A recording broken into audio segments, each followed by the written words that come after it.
हरे कृष्ण। श्री सत्यनारायण भगवान की जय।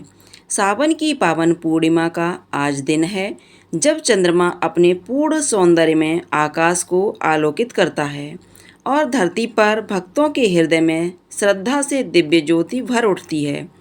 ऐसे पुण्य अवसर पर भगवान श्री सत्यनारायण की कथा सुनना, उनका पूजन करना न केवल कलयुग में जीवन के समस्त कष्टों को दूर करना है, बल्कि सांसारिक सुख, ऐश्वर्य और मोक्ष की प्राप्ति भी करना है। यह वह कथा है जो एक समय स्वयं नारद मुनि ने श्री हरि विष्णु से सुनी थी और फिर मानव कल्याण हेतु पृथ्वी पर लोगों को सुनाई। जो भी सच्चे मन से श्री सत्यनारायण का व्रत करता है, कथा को श्रद्धा से सुनता है, उसके जीवन में दरिद्रता, कष्ट, चिंता, रोग, क्लेश सब समाप्त हो जाते हैं।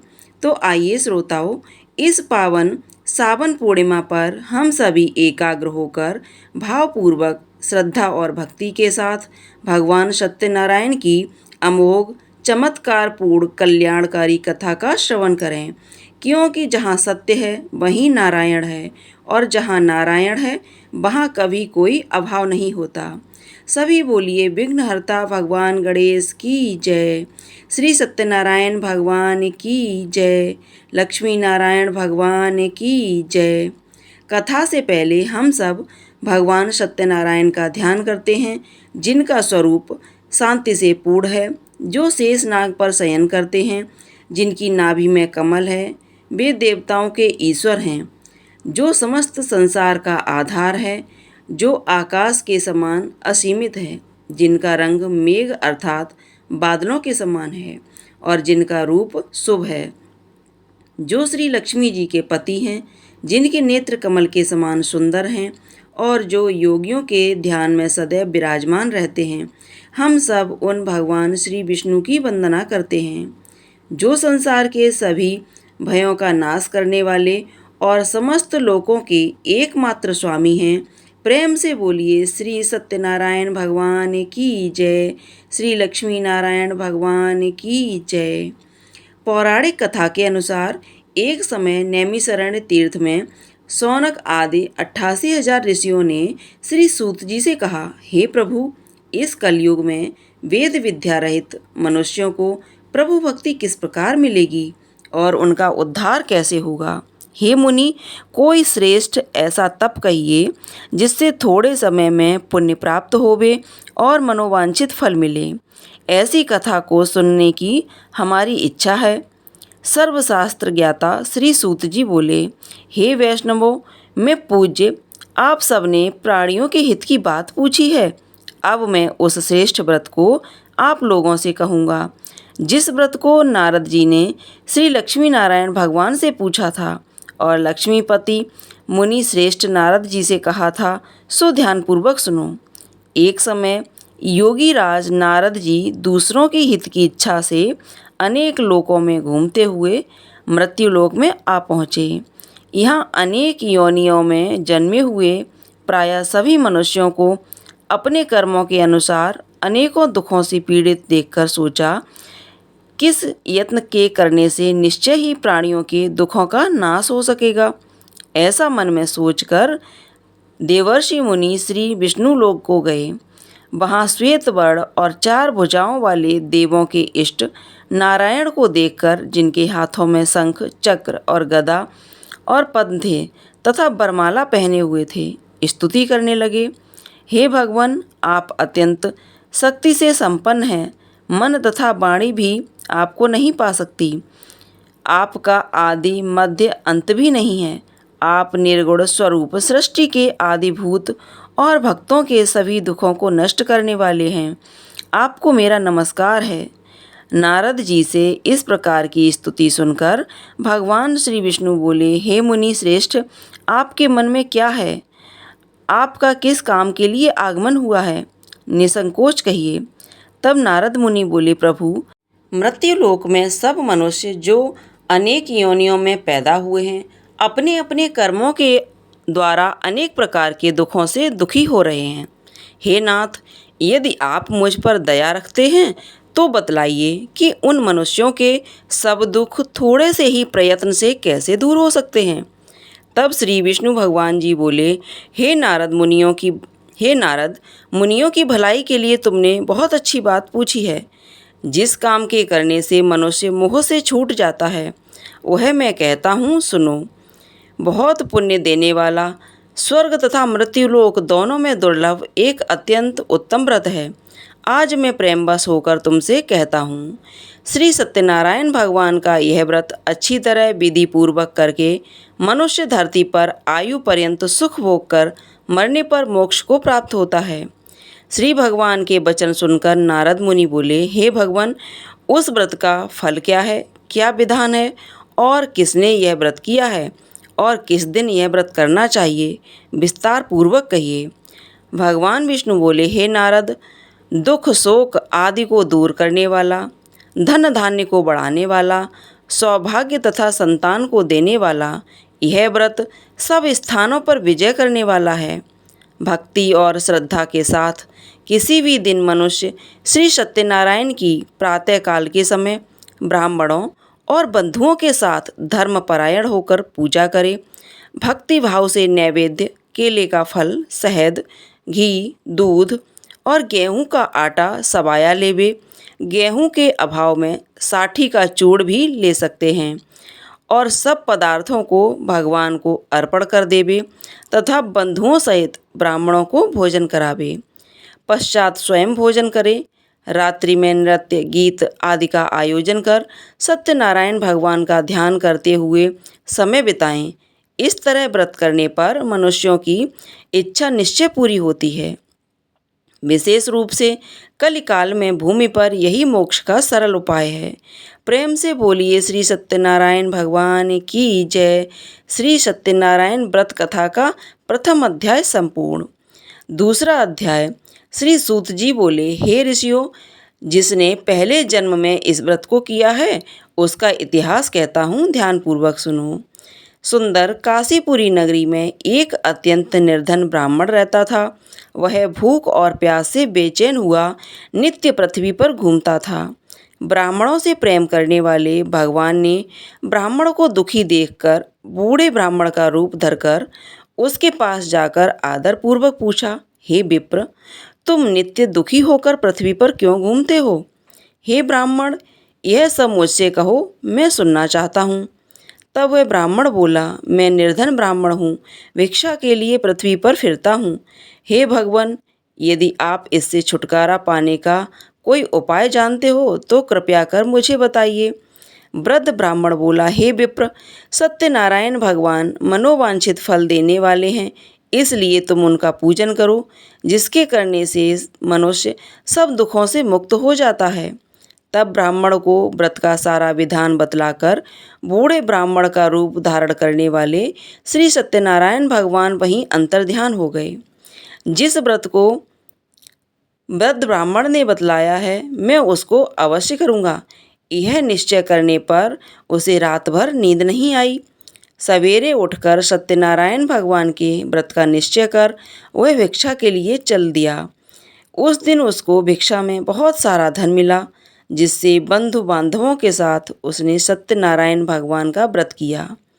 इसके करने से वह ब्राह्मण सब दुखों से छूटकर अनेक प्रकार की संपत्तियों से युक्त हुआ। उस समय में वह ब्राह्मण हर मास व्रत करने लगा। इस तरह सत्यनारायण भगवान के व्रत को जो भी करेगा वह मनुष्य सब दुखों से छूट जाएगा। इस तरह नारद जी से सत्यनारायण भगवान का कहा हुआ यह व्रत मैंने तुमसे कहा। हे विप्रो, मैं अब और क्या कहूँ? तब ऋषिगण बोले, हे मुनीश्वर, संसार में इस ब्राह्मण से सुनकर किस किसने इस व्रत को किया, वह हम सब सुनना चाहते हैं। इसके लिए हमारे मन में अत्यंत जिज्ञासा है। सूत जी बोले, हे मुनियों, जिस जिसने इस व्रत को किया है वह सब भी सुनो। एक समय वह ब्राह्मण धन और ऐश्वर्य के अनुसार बंधु बांधवों के साथ व्रत करने को तैयार हुआ।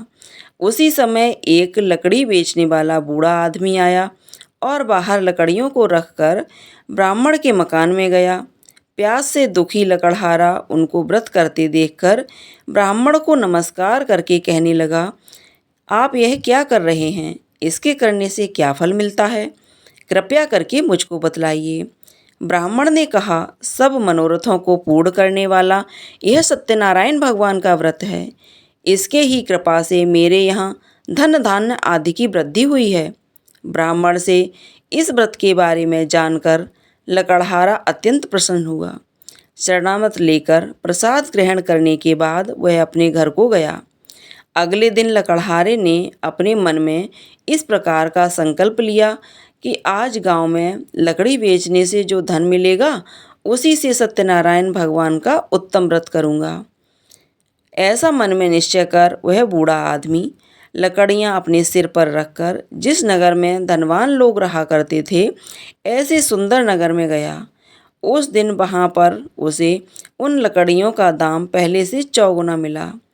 तब वह लकड़हारा दाम लेकर अति प्रसन्न होकर पके केले, शक्कर, घी, दूध, दही और गेहूं का चूर्ण इत्यादि सत्यनारायण भगवान के व्रत की कुल सामग्रियों को लेकर अपने घर गया। फिर उसने अपने परिवारजनों को बुलाकर विधि के साथ भगवान का पूजन और व्रत किया। उस व्रत के पुण्य प्रभाव से वह बूढ़ा लकड़हारा धन, पुत्र आदि से युक्त हुआ। इस संसार के समस्त सुख भोग कर अंत में बैकुंठ लोक को चला गया। श्री सत्यनारायण भगवान की जय। श्री सत्यनारायण व्रत कथा का दूसरा अध्याय संपूर्ण। तीसरा अध्याय। श्री सूत जी बोले, हे श्रेष्ठ मुनियों, अब आगे की कथा कहता हूँ, सुनो। पहले समय में उल्कामुख नाम का एक बुद्धिमान राजा रहा करता था। वह सत्यवक्ता जितेंद्रिय था। प्रतिदिन देव स्थानों पर जाता और गरीबों को धन देकर उनके कष्ट दूर करता था। उसकी पत्नी कमल के समान मुख वाली और सती साध्वी थी। पुत्र प्राप्ति के लिए भद्रशिला नदी के तट पर उन दोनों ने सत्यनारायण भगवान का व्रत किया। उस समय वहाँ एक साधु नामक वैश्य आया। उसके पास व्यापार के लिए बहुत सारा धन था।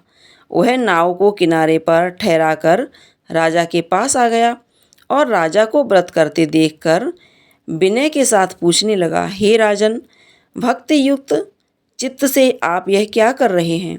मेरी सुनने की इच्छा है, सो आप मुझे यह बताइए। तब राजा बोला, हे वैश्य, अपने बांधवों के साथ पुत्र आदि की प्राप्ति के लिए यह महान शक्तिवान सत्यनारायण भगवान का व्रत और पूजन में कर रहा हूँ। राजा के ऐसे वचन सुनकर साधु आदर से बोला, हे राजन, मुझसे भी इसका सब विधान कहो। मैं भी आपके कहे अनुसार इस व्रत को अवश्य करूँगा।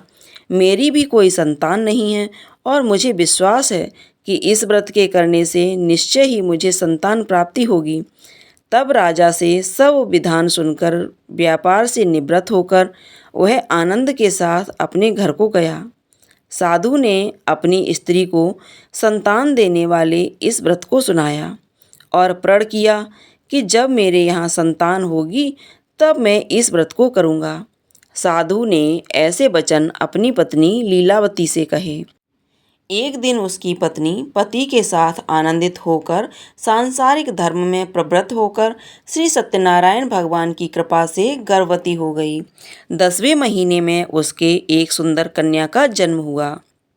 वह कन्या दिनों दिन इस तरह बढ़ने लगी जैसे शुक्ल पक्ष का चंद्रमा बढ़ता है। कन्या का नाम कलावती रखा गया।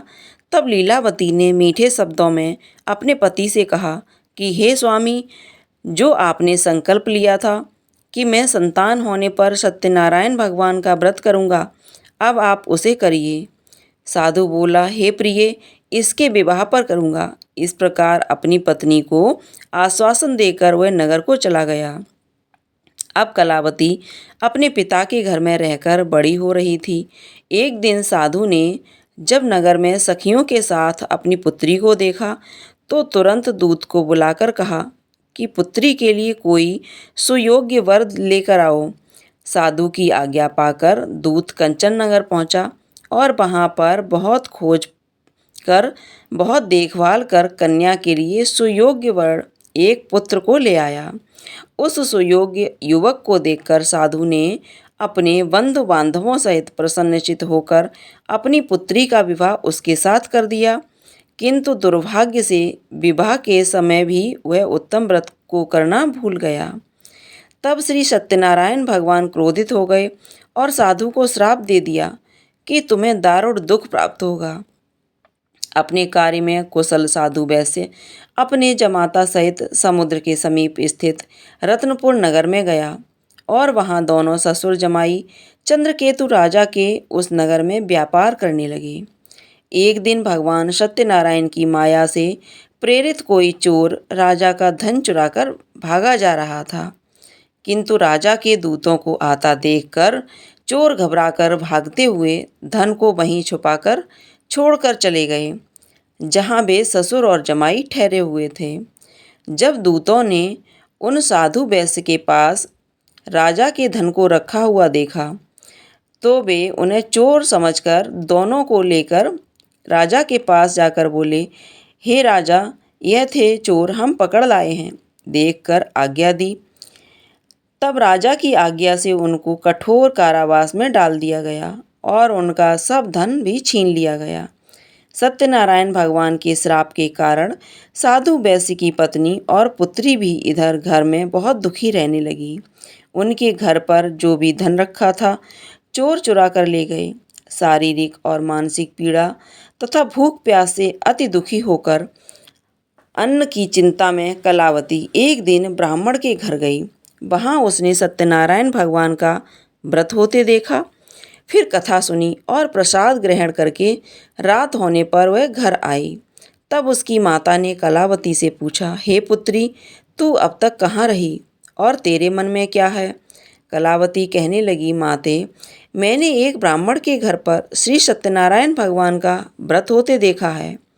कन्या के ऐसे वचन सुनकर लीलावती भगवान के पूजन की तैयारी करने लगी। लीलावती ने परिवार और बंधु बांधवों सहित श्री सत्यनारायण भगवान का पूजन किया और वर मांगा कि मेरे पति और दामाद शीघ्र घर आ जाएं। साथ ही प्रार्थना की कि हम सबका यह अपराध क्षमा करो। सत्यनारायण भगवान इस व्रत से संतुष्ट हो गए और राजा चंद्रकेतु को स्वप्न में दर्शन देकर कहा, हे राजन, तुमने जिन दोनों वैश्यों को बंदी बना रखा है वे निर्दोष हैं। उन्हें प्रातः ही छोड़ दो और उनका सब धन जो तुमने ले लिया है उसे वापस लौटा दो, नहीं तो मैं तेरा धन, राज्य, पुत्र आदि सब नष्ट कर दूंगा। राजा के ऐसे वचन कहकर भगवान अंतर्ध्यान हो गए। प्रातःकाल राजा चंद्रकेतु ने सभा में अपना स्वप्न सुनाया। फिर दोनों बड़े पुत्रों को कैद से मुक्त कर सभा में बुलाया। दोनों ने आते ही राजा को नमस्कार किया।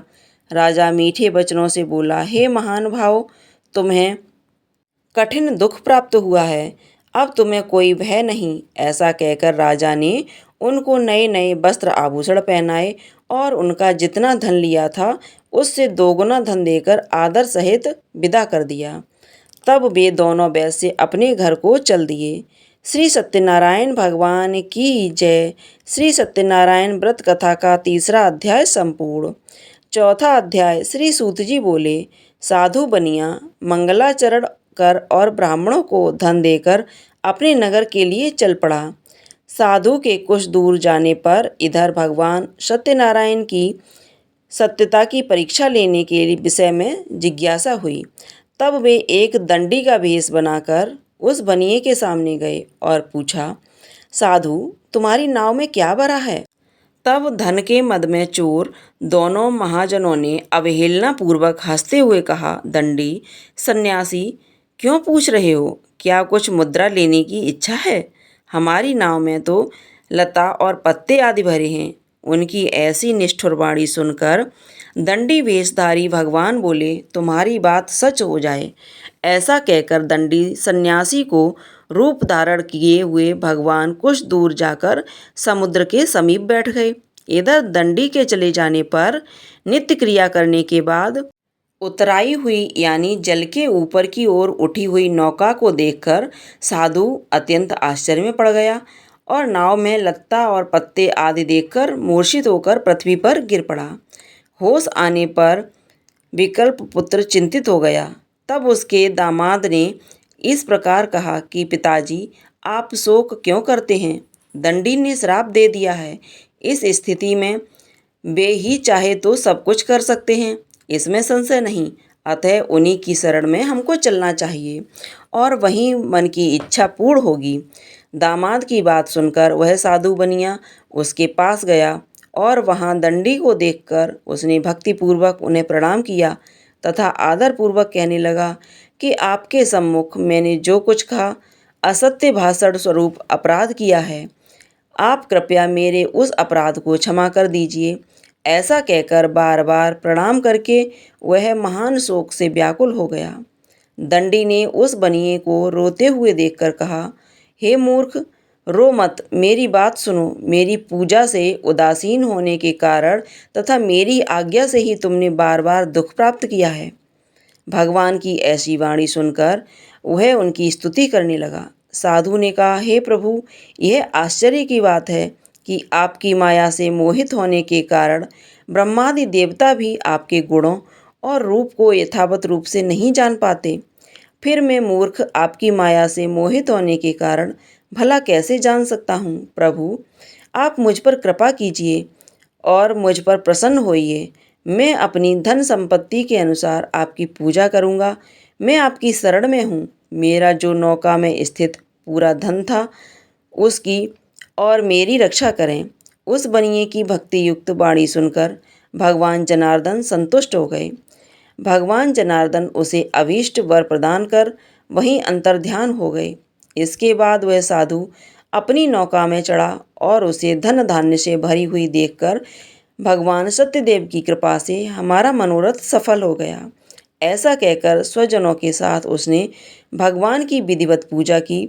भगवान श्री सत्यनारायण की कृपा से वह आनंद से परिपूर्ण हो गया और नाव को प्रयत्नपूर्वक संभालकर उसने अपने देश के लिए प्रस्थान किया।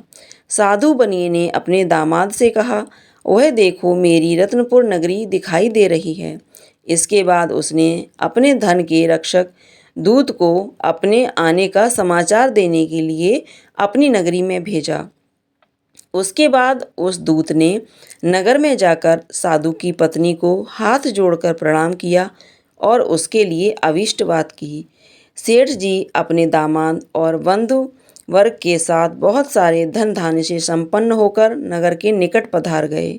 दूत के मुख से यह बात सुनकर वह अत्यंत आनंदित हुई और उस साध्वी ने श्री सत्यनारायण की पूजा करके अपनी पुत्री से कहा, पुत्री, मैं साधु के दर्शन के लिए जा रही हूँ, तुम भी जल्दी आना।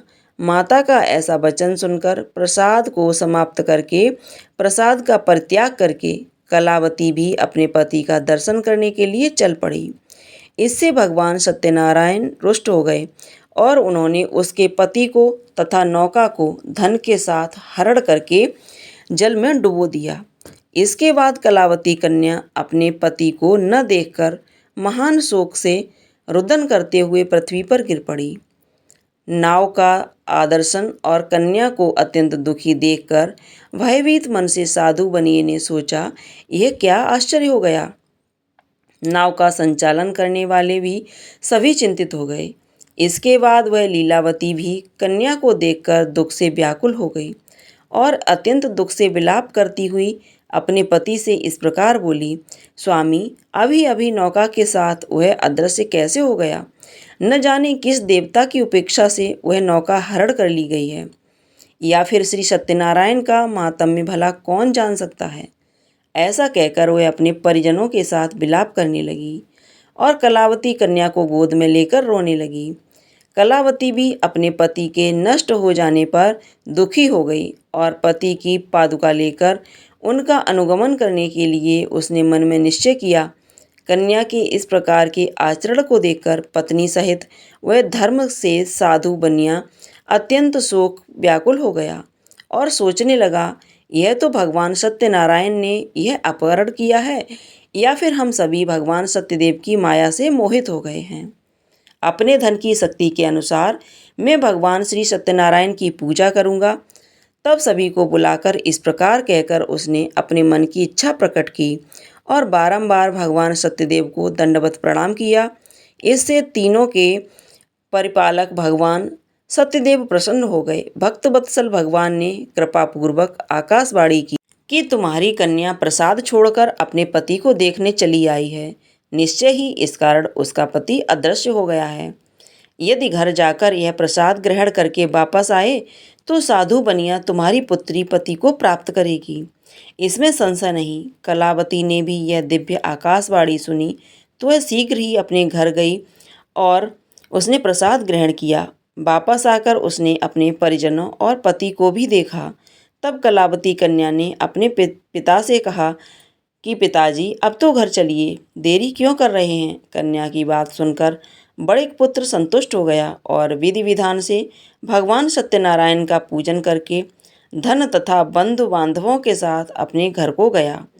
इस प्रकार पूर्णिमा और संक्रांति पर्वों पर भगवान सत्यनारायण का पूजन करते हुए इस लोक में सुख भोग कर अंत में वह सत्यपुर वैकुंठ लोक को चला गया। प्रेम से बोलिए सत्यनारायण भगवान की जय। श्री सत्यनारायण भगवान का चौथा अध्याय संपूर्ण। पांचवा अध्याय। श्री सूत जी बोले, श्रेष्ठ मुनियों, अब इसके बाद मैं दूसरी कथा कहूँगा, आप लोग ध्यानपूर्वक सुनिए।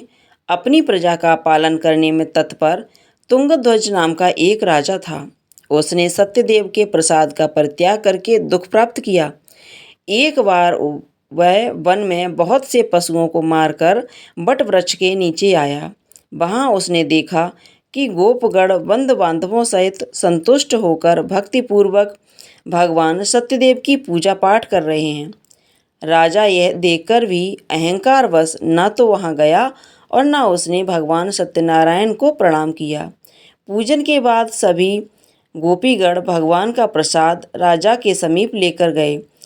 वहां से लौट आए और इच्छा अनुसार एक ने भी भगवान का प्रसाद ग्रहण नहीं किया। इधर राजा को प्रसाद का परित्याग करने से बड़ा दुख मिला। उनका संपूर्ण धन धान्य और सभी 100 पुत्र नष्ट हो गए। राजा के मन में निश्चय किया कि अवश्य ही भगवान सत्यनारायण ने हमारा नाश कर दिया है, इसलिए मुझे वहां जाना चाहिए जहां श्री सत्यनारायण का पूजन हो रहा है। ऐसा मन में निश्चय करके वह राजा गोपगणों के समीप गया और उसने गोपगणों के साथ भक्तिपूर्वक श्रद्धा से युक्त होकर विधिपूर्वक भगवान सत्यदेव की पूजा की। भगवान सत्यदेव की कृपा से वह पुण्य धन और पुत्रों से संपन्न हो गया तथा इस लोक में सभी सुखों का उपभोग कर अंत में सत्यपुर वैकुंठ लोक को प्राप्त हुआ। श्री सूत जी कहते हैं, जो व्यक्ति इस परम दुर्लभ श्री सत्यनारायण के व्रत को करता है और पुण्यमय कथा का फल प्रदायिनी भगवान की कथा को भक्ति युक्त होकर सुनता है, उसे भगवान सत्यनारायण की कृपा से धन धान्य आदि की प्राप्ति होती है। दरिद्र धनवान हो जाता है, बंधन में पड़ा हुआ बंधन से मुक्त हो जाता है, डरा हुआ व्यक्ति भय मुक्त हो जाता है। यह सत्य बात है, इसमें संशय नहीं। इस लोक में वह सभी इच्छित फलों को भोग कर अंत में सत्यपुर वैकुंठ लोक को जाता है। हे ब्राह्मणों, इस प्रकार मैंने आप लोगों से भगवान सत्यनारायण के व्रत को कहा, जिसे करके मनुष्य सभी दुखों से मुक्त हो जाता है। कलयुग में ये भगवान सत्यदेव की पूजा विशेष फल प्रदान करने वाली है। भगवान विष्णु को ही कुछ लोग काल, कुछ लोग सत्य और कोई सत्यदेव तथा दूसरे लोग सत्यनारायण नाम से कहेंगे। अनेक रूप धारण करके भगवान सत्यनारायण सभी को मनोरथ सिद्ध करते हैं। कलयुग में सनातन भगवान विष्णु ही सत्यव्रत रूप धारण करके सभी का मनोरथ पूर्ण करने वाले हैं। हे श्रेष्ठ मुनियों, जो व्यक्ति नित्य भगवान सत्यनारायण की इस व्रत कथा को पढ़ता है, सुनता है, भगवान सत्यनारायण की कृपा से उसके सभी पाप नष्ट हो जाते हैं। हे मुनीश्वरों, पूर्व काल में जिन लोगों ने भगवान सत्यनारायण का व्रत किया था, उसके अगले जन्म का वृत्तांत कहता हूँ, आप लोग सुनिए। महान प्रजा संपन्न सदानंद नाम के ब्राह्मण सत्यनारायण व्रत करने के प्रभाव से दूसरे जन्म में सुदामा नामक ब्राह्मण हुए और उस जन्म में भगवान श्री कृष्ण का ध्यान करके उन्होंने मोक्ष प्राप्त किया। लकड़हारा भील गुणों का राजा हुआ। अगले जन्म में उसने भगवान श्री राम की सेवा करके मोक्ष प्राप्त किया। महाराज उल्कामुख दूसरे जन्म में राजा दशरथ हुए, जिन्होंने श्री रंगनाथ जी की पूजा करके अंत में वैकुंठ प्राप्त किया। इस प्रकार धार्मिक और सत्यव्रती साधु पिछले जन्म के सत्यव्रत के प्रभाव से अपने दूसरे जन्म में मोरध्वज नामक राजा हुआ। उसने आरे से चीरकर अपने पुत्र की आधी देह भगवान विष्णु को अर्पित कर मोक्ष प्राप्त किया। महाराज तुंगध्वज जन्मांतर में स्वयंभू मनु हुए और भगवत संबंधी संपूर्ण कार्यों का अनुष्ठान करके बैकुंठ लोक को प्राप्त हुए। जो गोपगण थे वे सब जन्मांतर में ब्रजमंडल में निवास करने वाले गोप हुए और सभी राक्षसों का संहार करके उन्होंने भी भगवान का शाश्वत धाम गौलोक प्राप्त किया। प्रेम से बोलिए श्री सत्यनारायण भगवान की जय, श्री लक्ष्मी नारायण भगवान की जय। प्रिय श्रोताओं, श्रद्धा भक्ति और विश्वास के साथ हमने आज सावन पूर्णिमा के इस पावन अवसर पर श्री सत्यनारायण भगवान की कथा का श्रवण किया। यह केवल एक कथा नहीं बल्कि जीवन की दिशा बदलने वाली एक दिव्य अमृत धारा है। इस कथा से हमें शिक्षा मिलती है कि सत्य के मार्ग पर चलकर भगवान का स्मरण करके विनम्रता से जीवन जीकर हम सांसारिक कष्टों से मुक्त हो सकते हैं। जो भी भक्त श्रद्धा से इस व्रत को करता है और कथा को सुनता है उसके जीवन में सुख शांति संतान संपत्ति और समृद्धि का वास होता है। हे श्री सत्यनारायण भगवान, हम सभी भक्तों पर अपनी कृपा दृष्टि बनाए रखिएगा। हमारे जीवन में कोई भी अभाव न हो, हमारा हर कार्य सफल हो और हम सबकी मनोकामनाएं पूर्ण हों।